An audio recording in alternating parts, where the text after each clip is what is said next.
오늘 저는 열매라는 제목으로 함께 은혜 나누고자 합니다. 세례 요한이 태어난 목적은 귀환입니다. 집을 떠난 자들을 집으로 돌아오게 하고 하나님을 떠나 있는 사람들을 하나님께로 돌아오게 하는 것, 이 탕자 귀환 프로젝트를 위해서 세례 요한이 태어났다라는 거죠. 누가복음 1장을 읽어봅시다. 시작. 이스라엘 자손을 주 곧 그들의 하나님께로 많이 돌아오게 하겠습니다. 그가 또 엘리야의 심령과 능력으로 주 앞에 먼저 와서 아버지의 마음을 자식에게 거스리는 자를 의인의 슬기에 돌아오게 하고 주를 위하여 세운 백성을 준비하리라. 그러면 무슨 방법으로 돌아오게 할 것인가? 바로 광야의 소리, 청음, 맑은 소리, 세상에서 가공되거나 오염되어진 소리가 아니라 저 광야, 하나님만 계시고 하나님의 말씀만 공명하고 있는 그 광야에서 담아온 창조의 소리, 티 없이 맑고 깨끗한 그 순수한 소리를 가지고 죄악으로 물들어 있는 사람들의 심령을 깨끗하게 만드는 작업을 한 겁니다. 오늘 8절로 9절이 그 요한이 설교한 내용입니다. 다 같이 읽어볼까요? 독사의 자식들아, 누가 너희에게 일러 장차 올 진노를 피하라 하더냐? 그러므로 회개에 합당한 열매를 맺고 속으로 아브라함이 우리 조상이라 말하지 마라. 내가 너희에게 이르노니 하나님이 능히 이 돌들로도 아브라함의 자손이 되게 하시리라. 이미 도끼가 나무 뿌리에 놓였으니 좋은 열매 맺지 아니하는 나무마다 찍혀 불에 던져지리라. 굉장히 날카롭고 직설적이고 표현 수위가 굉장히 과격합니다. 그런데 이 설교가 배척당하지 아니하고 사람들의 마음에 파고 들어간 이유는 바로 이사야 선지자의 예언의 공증이 있었고 또한 성령의 역사가 있었기 때문입니다. 이 세례 요한의 설교에서 주의 깊게 살펴야 할 것은 회개에 합당한 열매를 맺어라 라는 것입니다. 이거 맺지 않으면 독사의 자식으로 살아가다가 망한다라는 것이죠. 여러분, 회개가 구원을 주는 것은 아닙니다. 우리가 구원을 받기 위해서는 반드시 구원의 주가 되시는 예수님을 영접해야 합니다. 예수님을 영접해야만 구원을 받을 수 있습니다. 그런데 예수님을 영접하려면 먼저 내 마음을 깨끗하게 준비하는 작업이 선행되어야 합니다. 내 마음이 더럽고 또한 문턱이 너무 높아서 높은 산 하나가 내 마음을 가로막고 있어버리면 주님이 들어오실 수 없다라는 거예요. 바로 이 높은 산을 낮추는 작업, 굽어있는 마음 상태를 펴는 작업, 이게 바로 회개라는 거예요. 회개하지 않은 상태는 죄가 남아있고 죄의 영향력이 살아있고 그 죄 가운데 내가 있는 상태이기 때문에 예수님이 우리 안에 들어오실 수가 없다라는 겁니다. 회개하고 죄사함을 받은 깨끗한 심령이 되어야 예수님이 우리 안에 들어오실 수 있다라는 거죠. 다 같이 한번 읽어봅시다. 주의 길을 준비하라. 그의 오실 것을 곧게 하라. 모든 골짜기가 메워지고 모든 산과 작은 산이 낮아지고 굽은 것이 곧아지고 험한 길이 평탄하여질 것이요. 바로 이 기초 토목 공사 작업이 이루어져야만 주님이 우리 마음에 오셔서 구원의 집을 건축할 수 있다라는 겁니다. 그래서 우리가 반드시 예수님을 마음의 구주로 영접하려면 우선적으로 회개하는 기초 토목 공사 작업이 이루어져야 합니다.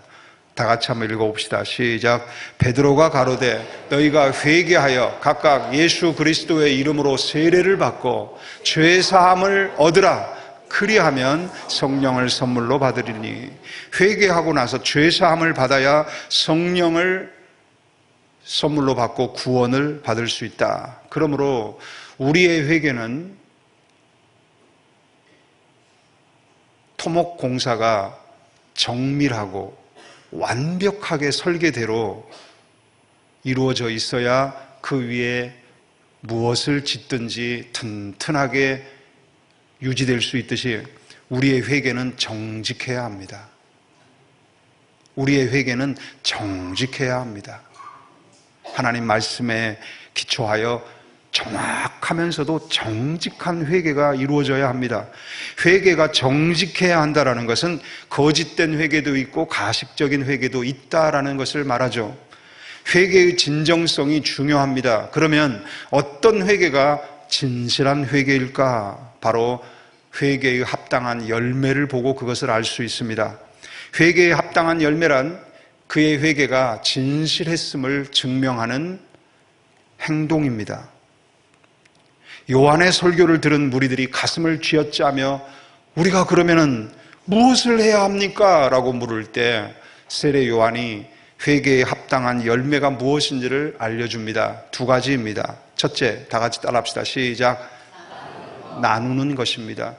회개에 합당한 열매는 모두 물질과 연관이 됩니다. 그만큼 우리가 예수님을 마음에 영접할 때 가장 많은 장애 요인이 되는 것, 우리가 예수님을 믿고 따를 때 가장 큰 방해 요소가 되는 게 물질이라는 거예요. 물질을 어떻게 사용하는가, 지출 부분. 두 번째, 물질을 어떻게 수입하는가, 수입 부분입니다. 먼저 나누는 것, 지출 부분을 살펴봅시다. 11절을 읽어봅시다. 대답하여 이르되 옷 두 벌 있는 자는 옷 없는 자에게 나눠줄 것이요 먹을 것이 있는 자도 그렇게 할 것이니라 하고, 좌우분에게 인사하십시다. 나눌 줄 알아야 합니다. 회개는 가장 먼저 우리 생활의 물질관에 반영이 됩니다. 재물을 축적하기에 급급하거나 자신의 가족만을 위해 사용하려고 하는 사람, 아직 회개하지 않은 사람입니다. 생계를 위해 필요한 것 외에는 이웃을 위해 사용해야 합니다. 왜 그럴까? 내가 가지고 있는 재물은 내 것이 아니고 하나님의 뜻대로 사용하며 관리하도록 위탁을 받은 것이기 때문입니다. 그래서 회개의 모범이 되는 사람 삭개오를 보면 그는 예수님을 구주로 영접하기 전에 먼저 회개를 합니다. 회개하고 나서 그가 자연스럽게 한 행동이 무엇입니까? 자신의 재물을 가난한 자들에게 나누겠다고 고백합니다. 다 같이 읽어봅시다. 삭개오가 주께 여짜오되 주여 보시옵소서, 내 소유의 절반을 가난한 자들에게 주겠사오며 만일 누구의 것을 속여 빼앗은 일이 있으면 네 갑절이나 갚겠나이다. 여러분, 불우한 방법으로 모은 재물도 죄이지만 가난한 자들을 위해 사용하지 않고 모아놓고 있는 재물도 죄입니다. 이걸 분명히 아셔야 돼요. 회개는 정확해야 된다고 그랬죠? 이 부분에 회개가 일어나야 됩니다. 불우하게 모은 재물도 죄지만 가난한 사람들을 위해 쓰지 않고 쌓아놓은 재물도 죄가 됩니다. 이 죄가 예수님이 우리 마음속에 들어오실 때 가장 높은 산이 되어 주님이 오시지 못하도록 가로막고 있다는 거예요. 재물에 대한 소유의 욕심을 버리고 최소한의 생활을 위해 필요한 물질 이외의 물질은 이웃을 위해 담대하게 사용해야 합니다. 그렇다고 해서 가난한 자들을 돕는 이 일을 억지로 하거나 숙제하듯이 마지못해 해서는 안 됩니다. 가난한 자들을 돕는 이 일을 할 때 내가 사랑하는 하나님, 내가 사랑하는 예수님의 마음을 나도 가지고, 하나님의 마음은 언제나 가장 먼저 가난한 자들을 향하십니다. 사랑의 제1 속성은 긍휼입니다. 헤세드, 긍휼, 엄마의 마음. 자식이 5명 있으면 엄마는 제일 약한 자녀에게로 마음이 제일 먼저 갑니다. 그와 같이 하나님의 마음은 헤세드, 긍휼, 가장 가난한 자에게 하나님의 첫 마음이 가십니다. 언제나 그러십니다. 우리들이 뼛속 깊이 새겨두어야 할 교훈은, 저를 따라하세요. 하나님은, 크게요. 하나님은 언제나 가난한 자를 가장 먼저 살피시는 가난한 자의 하나님이다. 이걸 우리가 뼛속 깊이 새기고 살아야 합니다. 다 같이 읽어봅시다. 시작. 내 모든 뼈가 이르기를 여호와와 같은 이가 누구냐? 그는 가난한 자를 그보다 강한 자에게서 건지시고 가난하고 궁핍한 자를 노력하는 자에게서 건지시느니라 하리로다. 내 모든 뼈가 이것을 기억해야 합니다. 하나님이 어떤 분인가? 그분은 가난한 자를 가장 먼저 생각하는 분이시다. 그러면 내가 그런 하나님과 동행하려면 어떤 마음을 가지고 살아야 하는가? 나 또한 그 가난한 자들을 가장 먼저 돌아보는 마음을 가지고 살아야 한다. 하나님은 우리들이 하나님과 같은 마음을 가지고 가장으로서, CEO로서, 원장으로서, 셀러리맨으로서, 직장인으로서 그 자리에서의 그 하나님을 대신하는 대리자의 역할을 잘 감당하기를 원하십니다. 하나님이 우리들의 삶에 만들어 놓은 안전장치가 있어요. 그게 뭔지 아십니까? 가난한 자들을 돕는 구제라는 안전장치입니다. 우리들이 재물욕에 빠지지 않도록 만몬신에게 우리가 완전히 우리의 영혼이 넘어가지 않도록, 재물의 영혼을 팔지 않도록 하나님이 마련해 놓으신 안전장치가 있어요. 그게 뭡니까? 바로 가난한 자입니다. 우리 옆에 가난한 자를 두셔서 그들을 돕고 그들을 케어해 주면서 우리가 재물욕에 빠지지 않게 하고 계시는 거예요. 그 가난한 자를 보살필 때 우리의 복이 유지되고, 그 가난한 자를 못 본 척할 때 저주가 임합니다. 안전장치라는 거예요. 다 같이 한번 읽어봅시다. 시작. 가난한 자를 보살피는 자에게 복이 있으며 재앙의 날에 여호와께서 그를 건지시리로다. 또 읽어봅시다. 선한 눈을 가진 자는 복을 받으리니 이는 양식을 가난한 자에게 주미니라. 또 읽어봅시다. 가난한 자를 불쌍히 여기는 것은 여호와께 구워 드리는 것이니 그의 선행을 그에게 갚아주시리라. 가난한 자들을 향하여 우리가 부지런히 살피고 돕고 함께할 때 하나님의 복이 보존됩니다. 하나님이 또한 언젠가 우리가 어려울 때 그것을 토대로 갚아주십니다. 믿으시기 바랍니다. 이것은 그러므로 가장 지혜로운 투자이기도 합니다. 또한 반대되는 부분의 말씀입니다. 읽어봅시다.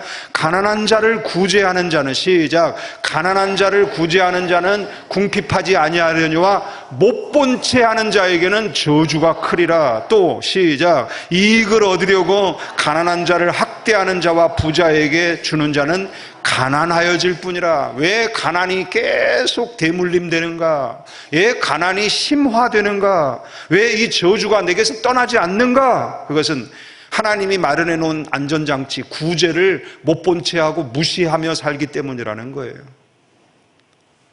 예전에 아산시 장제리에 우리 교회가 있을 때 참 땅을 잘못 사고 건축을 잘못해서 어려움을 당한 적이 있습니다.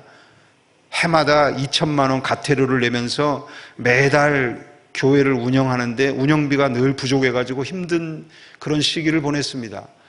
그래서 건물을 팔려고 내놓았는데 여기저기 다 내놓고 뭐 부탁도 하고 그렇게 했지만은 땅값과 건물값을 합쳐서 28억 원이 나가는 이 덩치 큰 부동산을 번화가나 큰 길가에 있는 것도 아니고 저 아파트 뒤쪽 후미진 길로 들어가서 있는 건물을 누구도 관심을 갖지 않는 거예요. 이거를 매매를 성사시킨다라는 것은 불가능한 것처럼 보였어요.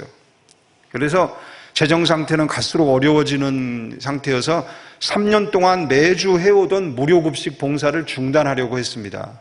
그것도 재정이 상당히 많이 지출이 되거든요. 그러면서 이제 중단하려고 어떻게 잘 우리 성도님들에게 이야기를 하고 어떻게 잘 설득을 해서 중단을 할까 그 생각만 하고 있었어요. 그래서 기도를 하는데 한 장면이 딱 앞에 펼쳐집니다. 어르신들을 태우려고 제가 차량을 몰고 나가면 아파트 입구에 어르신들이 그냥 옹기종기 나와서 서 계세요. 그래서 저희 교회차가 가까이 다가오면 막 손을 흔들면서 좋아하세요. 어르신들이 어린아이처럼 이야 뽀로로다 아니지. 아니 왜 그래. 이야 교회차다 하면서 막 너무 좋아하세요. 어떤 어르신은 일주일 내내 그날 그 한 끼 따뜻한 밥 한 끼 먹는 그날을 손꼽아 기다리고 계세요.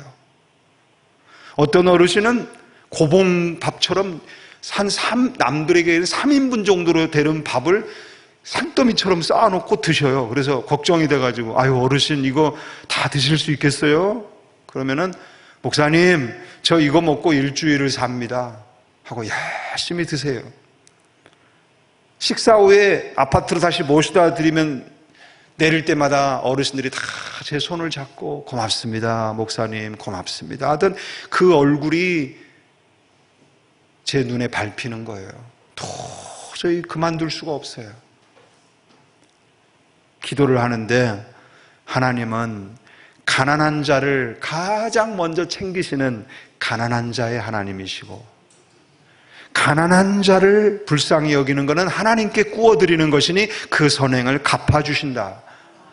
이 말씀이 믿어지고 더 크게 믿어지고, 그래서 제 마음이 바뀌었어요. 그래, 다른 건 그만두는 한이 있더라도 이 일만큼은 계속 하자. 그래서 리더들하고 같이 그렇게 대화 나누고 그렇게 마음을 먹고 그 일을 중단하지 않고 계속 진행했습니다.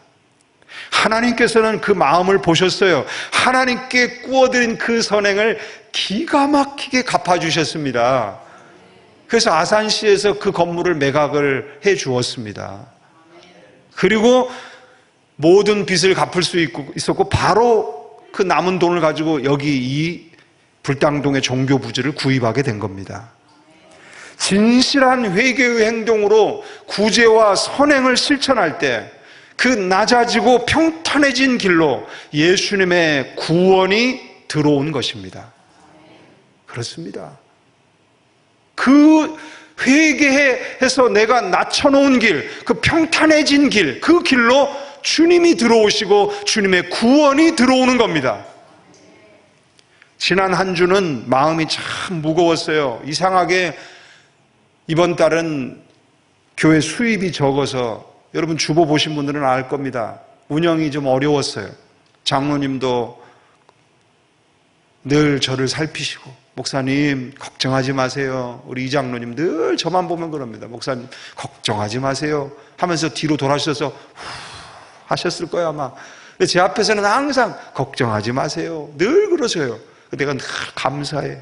때로는 눈물이 나. 너무 감사해서요.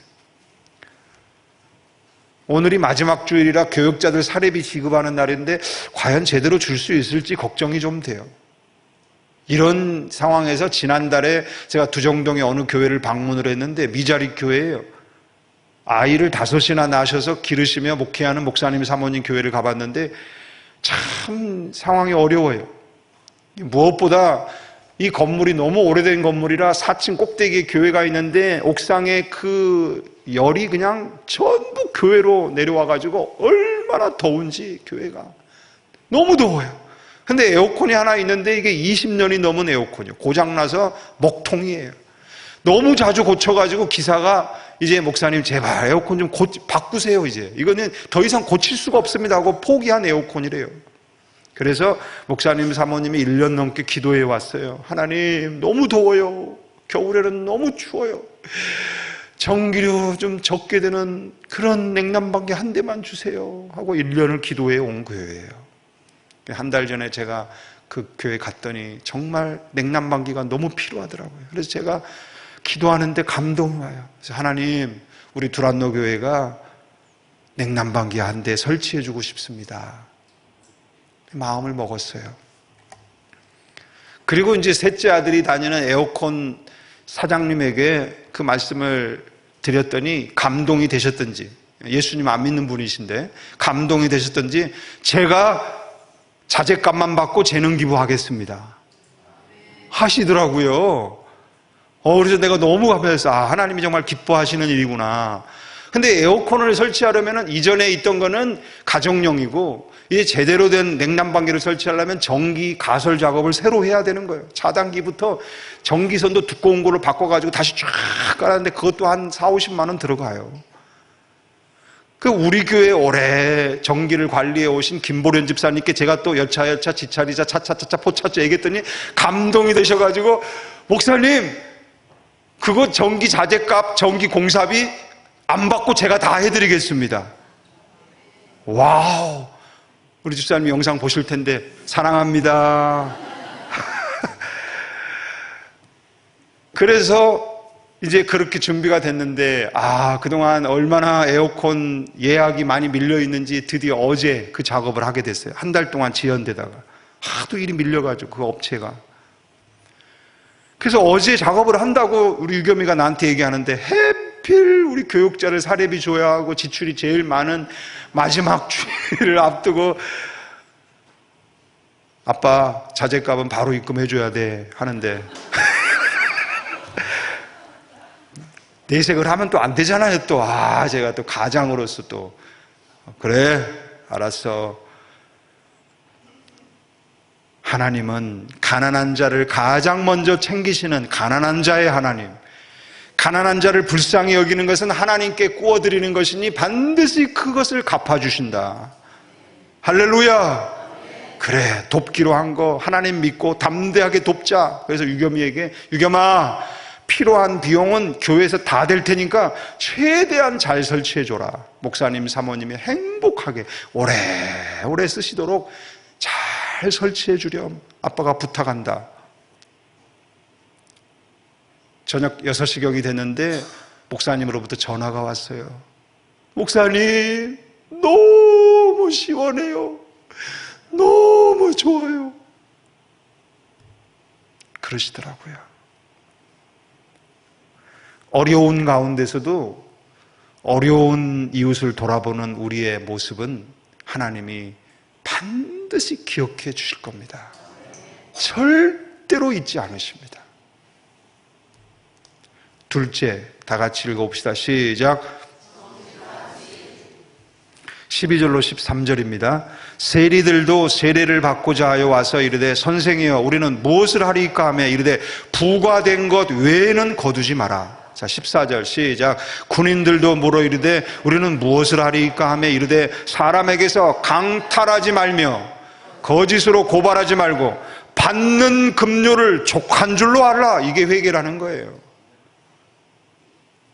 세리는 세금 부과 액수를 표시 안 나게 조정해서 합법적인 것처럼 세금을 거두면서 교묘하게 자기 이득을 챙기고 있어요. 군인은 나라를 지키라고 자신에게 부여된 힘을 가지고 약한 자들의 것을 강탈하고 겁박을 해서 돈을 뜯어내는데 그 힘을 쓰고 있어요. 진실된 회개란 무엇일까? 이런 모든 부정직한 수입 활동을 중단하는 겁니다. 깨끗하고 정직한 방법으로 돈을 버는 것이고 부정직한 방법은 모두 즉시 중단하는 겁니다. 요즘 국가적으로 제일 머리 아픈 문제가 뭡니까? 나라의 돈을 제 것인 양 무차별하게 탕진하는 사람들. 국가적인 암덩어리예요. 합법적으로 청구해서 나라의 돈을 받아서 쓰는 것 같은데 그걸 어떻게 쓰고 있느냐 봤더니 기가 막힌 거예요. 기가 막힌 거예요. 이 법을 악용해도 보통 악하게 이용하는 게 아닙니다. 법원에 개인 파산, 회생 신청하는 숫자가 해마다 늘고 있는데 그 신청 원인을 살펴보니까 가상 자산에 투자해서 실패한 사례가 제일 많고 온라인 도박에 불법 투자한 사례가 얼마나 많은지. 그것뿐이 아니에요. 자기의 수입에 비해 지나치게 과도한 지출을 습관처럼 하면서 살아서 나라에 받은 돈 다 탕진해버리는 겁니다. 특히 이 가상자산 투자 실패, 이 비중이 점점 커지고 있다. 서울회생법원 연간 보고서를 보니까 어제 나온 기사를 제가 보니까 투자 실패로 인한 개인 파산 신청 비중이 2019년에는 2.27%였으나 지난해 11.29%로 올라갔다는 거예요. 그 11.29%의 세부 내역을 보니까 주식 및 가상자산 투자 실패로 인한 사례가 30%를 차지하고 온라인 도박 등 불법 투자에 관련 사례가 20%라는 거예요. 성도는 가상자산에 투자하지 않습니다. 불법 온라인 도박 이런 데 투자하지 않습니다. 그건 회개하지 않은 사람이에요. 만약 지금까지 그런 데 투자하고 거기서 이득을 얻으려고 있는 분이 있다면 오늘 진짜 진실되게 회개하고 그 모든 행동을 멈추십시오. 과도한 지출 부분은 뭔가 하고 내용을 들여다봤더니 자기네 수입 범위를 넘어선 카드 빚으로 아이들을 유명 학원에 보내고 있어요. 당장 학원 그만두세요. 안 보내도 돼요. 왜 그런 행동을 하십니까? 일반적이지 않은 소비 행태가 뭔가 봤더니 빚을 진 상태에서 어디를 가면 늘 택시를 이용해.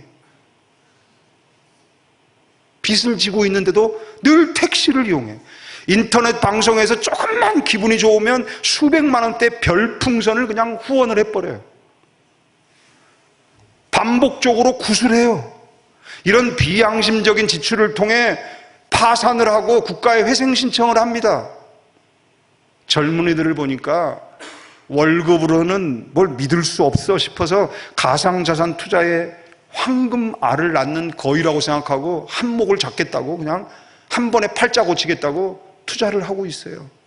양질의 일자리는 획득하는 일은 어렵고 임금으로 집값에 도전하는 것은 불가능해 보이고 누군가는 큰 돈을 쉽게 벌었다는 이야기가 온라인에 넘쳐나다 보니까 청년들이 그 유혹을 뿌리치지 못하는 겁니다. 그뿐입니까? 대출을 부추기는 그런 손쉬운 대출 광고, 쉽게 많이 탕감받는 기술이 있다고 속삭이는 회생 브로커들, 뻥튀긴 변제율 하향 사례를 실적처럼 제시하는 법률 사무소들, 그래서 그런 유혹에 그냥 빠져들어가는 거 자기도 모르게. 그래서 펑펑 빚을 내서 펑펑 써버리고 빚 못 갚으면 회생 신청하면 돼. 그렇게 말을 해요. 온라인 도박의 경우 도박장의 개설 행위나 그 도박에 참여하는 행위 자체가 형사상 범죄 행위에 해당됩니다. 그에 이용되는 대포통장 제공 행위 역시 전자금융거래법 위반죄를 저지르는 겁니다. 진실로 회개한 성도는 이런 범죄 행위에 가담하지 않습니다. 절대로 하지 않습니다. 왜? 불의한 수입이거든요. 정직한 수입 활동이 아니에요. 그런 행위에서 과감하게 돌아서야 합니다. 돈이냐 예수님이냐 둘 중에 하나 선택해야 돼요. 쉽게 빌려서 쉽게 써버리고 국가의 짐을 떠넘기는 이런 비양심적 소비 행태에 대한 유혹을 예수님의 이름 앞에 무릎 꿇려야 합니다. 이거 버려야 한다는 거예요. 하나님 앞에서 정직한 수입을 지향한다라는 다짐을 하고 모든 유혹의 사슬을 끊어버리고 정직한 경제 활동을 해야 됩니다. 자신의 경제 수준에 맞는 소비를 하고 부득이하게 대출을 받아야 한다면 이자와 원금을 갚아 나갈 수 있는 범위 내에 대출을 받아야죠. 그리고 꼬박꼬박 갚아 나가야죠. 요즘 최고의 이슈가 뭡니까? 영유아 매매 행위. 병원 출산 기록은 버젓이 있는데 출생신고가 되지 않은, 그래서 사라져버린 영유아가 무려 2236명이나 됩니다. 충격입니다. 이 아이들이 다 어디로 갔을까? 어느 20세 미혼모는 병원에서 아이를 출산한 뒤에 바로 중고 물품 인터넷 마켓에 20만 원 주면 아기를 드립니다. 글을 올립니다. 내가 낳은 아이 내 맘대로 하겠다는데 누가 무슨 상관을 해? 여러분, 설령 돈을 안 받고 주는 것도요, 동거래 없으니 불법은 아니지 않느냐라고 생각할 수 있죠. 그러나 입양기관을 통하지 않고 아이를 주거나 넘기는 행위는 돈을 받든 안 받든 입양특례법 위반으로 형사처벌 대상입니다. 돈을 받으면 더더욱 큰 죄가 되는 거죠. 아동매매죄가 적용돼서 10년 이하 징역형을 받습니다. 영유아를 매매해서 돈을 벌려는 이 불법 입양 브로커들이 활개를 치고 있습니다. 어느 미혼모가 인터넷에 이런 글을 올렸어요. 임신 32주 차인데 몰래 아이를 낳아서 입양 보내고 싶습니다. 글을 올렸더니 순식간에 댓글들이 쑥 달립니다. 키워주겠다, 도와주겠다, 처리해주겠다, 출산비용 수백만 원을 대주겠다, 잘 아는 조산소가 있다 등등 댓글이 막 달리는데 그들 대부분이 다 그런 영유아 매매 브로커들입니다. 입양을 원하는 사람들을 현장으로 오게 해서 즉시로 현장에서 애를 넘겨주면서 수백만 원, 많게는 수천만 원을 받고 직거래를 합니다. 영유아 매매도 직거래가 선호도가 높대요. 어떤 사람에게 그 아이가 갈지, 어떤 끔찍한 일을 당할지 아무도 모르는 거예요. 브로커를 통해 불법 입양을 하는 사람이 좋은 사람이겠습니까? 이런 불법적인 방법을 통해 돈을 벌려는 형태, 이런 데 우리 성도는 절대로 관여하거나 가담해서는 안 됩니다. 진실한 회개는, 따라합시다. 진실한 회개는 불의한 수입을 버리고 그 일을 즉시 중단하는 것이다. 정직하고 깨끗한 경제활동을 함으로써 나의 진실된 회개가 입증이 돼야 되고, 주님은 바로 그 깨끗한 마음, 그 마음에 주님은 임재하십니다. 마지막 세 번째 다 같이 읽어봅시다. 시작. 성령과 불을 받을 수 있다. 큰 소리로 읽어봅시다. 시작.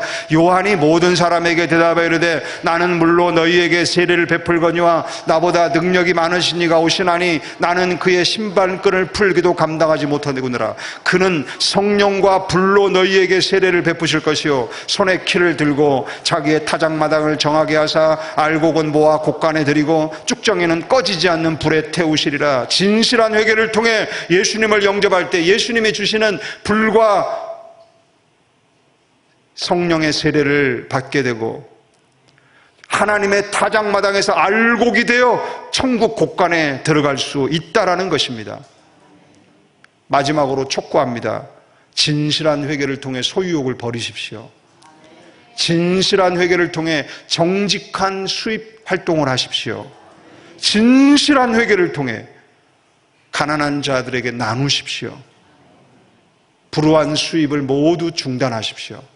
그 깨끗해진 마음, 그 회개를 통해 잘 준비되어진 마음에 주님이 임하시고 성령과 불이 임할 것입니다. 꺼지지 않는 밝음과 찬란함으로 여러분의 평생을 비추어 주실 것입니다. 기도하겠습니다.